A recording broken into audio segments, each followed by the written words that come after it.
Ayan guys, andito ako ngayon sa sa SM, naglibang-libang. Nakakainip na sa loob ng bahay. Puro na lang nahaharap ko kaldero, kawali, pinggan, kutsara, baso. Puro pagkain ng pag-aalaga sa mga aso ko.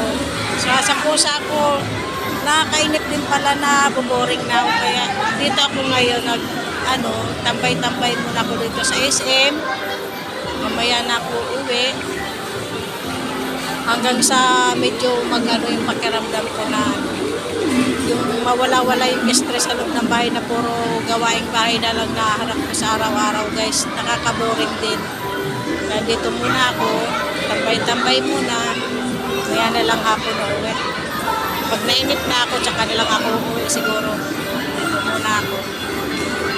Masarap magtambay-tambay pala. Masarap palang gumala. Kahit walang kasama, pwede naman gumala. Yan guys, salamat.